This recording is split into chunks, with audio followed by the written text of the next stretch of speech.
¿Sabes lo que es tenerlo todo y luego perderlo en un día? Yo lo sé. Mi nombre es Job y esta es mi historia. Vivía en la antigua región de Oz. Era un hombre conocido que respetaba la virtud y la riqueza.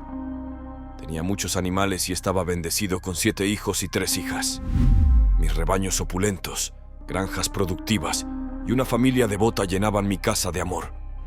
Mis días estaban llenos de propósito mientras cuidaba mis cultivos, pastoreaba mis ovejas y administraba la justicia con mano estricta y justa. Sentía que la vida me había dado sus regalos más preciosos y estaba increíblemente agradecido por todo en mi vida. Pero no tenía idea de cuán rápido mi fe, mi fortaleza y mi identidad serían puestos a prueba. El Todopoderoso y el acusador Satanás discutían en el reino celestial. El cínico Ladvir cuestionó la veracidad de mi dedicación y dijo que mi fe inquebrantable era solo el resultado de mi afortunada crianza. Se hizo una apuesta divina permitiendo que mi confianza pasara por una prueba de fe. Aunque se decidió que mi forma corporal no sería dañada, fui golpeado por la tormenta de tribulaciones con una intensidad que nunca había imaginado. Un día, mientras mis hijos e hijas comían y bebían vino en la casa de mi hijo mayor, un mensajero vino y me informó que los bueyes estaban arando y los burros pastaban cerca. Los sabeos descendieron y los llevaron. Mientras hablaba, otro mensajero vino y reportó que el fuego de Dios cayó del cielo y quemó y consumió las ovejas y los ciervos, y solo yo escapé para contarte. Mientras todavía hablaba, otro mensajero vino y reportó que los caldeos formaron 3 bandas, saquearon los camellos y los llevaron.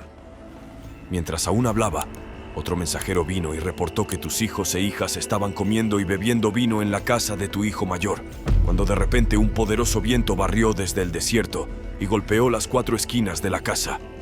Colapsó sobre los jóvenes y murieron, y solo yo solo escapé para contarte. Entonces me levanté, rasgué mis ropas y me afeité la cabeza. Caí al suelo en adoración diciendo: desnudo vine de la matriz de mi madre y desnudo volveré. El Señor dio y el Señor quitó. Bendito sea el nombre del Señor. En todo esto no pequé ni acusé a Dios de hacer mal. Los desafíos persistieron sin cesar, aunque me aferré a las frágiles brasas de fe que aún ardían en mi corazón. Rápidamente comencé a experimentar un dolor que no se limitaba al cuerpo debido a la implacable persecución del acusador. Mi cuerpo comenzó a llenarse de dolorosas úlceras, convirtiéndome en la sombra lamentable del hombre que una vez fui. Rascaba mis heridas con un pedazo de cerámica mientras me sentaba entre las cenizas y el polvo, cada rasguño reflejando el caos que rugía dentro de mí. A medida que mi condición empeoraba con cada día que pasaba, un día mi esposa se acercó a mí y dijo: ¿todavía mantienes tu integridad? Maldice a Dios y muere. Yo le respondí: hablas como una mujer insensata. ¿Recibiremos de Dios solo el bien y no la adversidad? En todo esto nunca pecé en lo que dije. Luego, cuando mis 3 amigos, Elifaz el temanita, Bildad el suita y Zofar el naamatita, escucharon sobre toda esta adversidad que había caído sobre mí, cada uno vino de su casa y se reunieron para simpatizar conmigo y reconfortarme. Cuando levantaron la vista desde lejos, apenas podían reconocerme. Comenzaron a llorar en voz alta y cada uno rasgó sus ropas y arrojó polvo en el aire sobre su cabeza. Luego se sentaron en el suelo conmigo durante 7 días y 7 noches, pero nadie habló una palabra, porque vieron cuán intensa era mi aflicción. Su presencia estaba destinada a traerme consuelo y actuar como un bálsamo para heridas abiertas.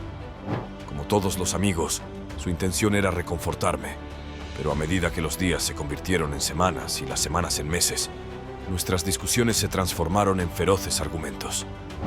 Los temas estaban influenciados por nuestro esfuerzo para resolver el enigma de mi dolor. Debatieron las causas de mi sufrimiento, tratando de encajarlo en el marco de la justicia divina. Sinceramente pensaban que mi dolor debía ser el resultado de un pecado que no estaba confesando, y me instaron a apartarme de mi pecado y pedir perdón. Elifaz concluyó que mi sufrimiento debía deberse a algún pecado que había cometido y comentó que buscara el favor de Dios. Bildad y Zofar estuvieron de acuerdo en que debía haber cometido alguna maldad para provocar la justicia de Dios y que debía intentar manifestar un comportamiento más inocente. Bildad supuso que mis propios hijos trajeron la muerte sobre sí mismos. Incluso peor, Sofar respondió: ¿todas estas palabras quedarán sin respuesta? ¿Este hablador será justificado? ¿Tu charla reducirá al silencio a los demás? ¿Nadie te reprenderá cuando te burlas? Cuando te burlas, dices a Dios: mis creencias son impecables y soy puro a tus ojos. Oh, cómo desearía que Dios hablara, que abriera sus labios contra ti y te revelara los secretos de la sabiduría. Porque la verdadera sabiduría tiene dos lados. Suponían que mis problemas eran una señal segura del juicio de Dios. En medio de intensos argumentos y el sufrimiento implacable que afectaba mi cuerpo y alma, alcé la voz hacia el cielo. Mi voz se convirtió en un canal para expresar la agonía que sentía, una queja que llegó hasta el trono de Dios. Me atreví a preguntar en voz alta por qué parecía que los malvados prosperaban con frecuencia, mientras yo, un hombre virtuoso, quedaba en un segundo plano, desafiando los fundamentos de la justicia. Cada pregunta que hacía era un clamor en busca de ayuda, una búsqueda apasionada de comprensión. Mis días se habían convertido en suspiros y gemidos, y no encontraba paz ni tranquilidad, solo agitación. Mi espíritu estaba quebrantado, mis días se acortaban y la tumba me esperaba. En mi desesperación, llegué a maldecir el día en que nací y lamentar el día de mi concepción, deseando haber muerto al nacer. Sin embargo, con el tiempo, una revelación divina comenzó a manifestarse. El cielo se abrió y la voz del Todopoderoso resonó como un trueno en medio de una tormenta. Sus palabras fueron un tapiz de verdades universales y sabiduría que superaban mi capacidad de comprensión. Habló de las maravillas de la creación, las constelaciones en el cielo nocturno y la complejidad de la vida que está más allá de nuestra comprensión. Me cuestionó sobre mi presencia en la creación del mundo y la fundación de la tierra. Mis amigos, quienes me habían aconsejado erróneamente, recibieron críticas divinas y se les ordenó hacer sacrificios como muestra de arrepentimiento. Mientras tanto, experimenté una transformación maravillosa. La restauración superó la abundancia que había tenido antes. Mis rebaños crecieron, mis manadas prosperaron y mi hogar se llenó de risas infantiles. Mis últimos años fueron más bendecidos que los anteriores, con más riquezas y una familia aún más grande.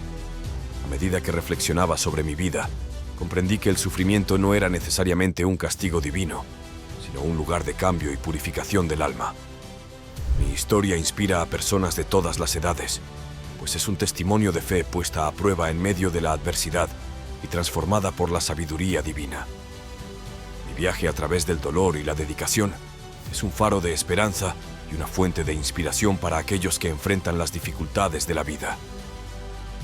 En mi lucha, descubrí una verdad que va más allá del tiempo y el espacio. El poder inquebrantable del espíritu humano, la fuerza de una fe sólida y la guía constante de un creador que nos lleva de la oscuridad a la redención y la renovación.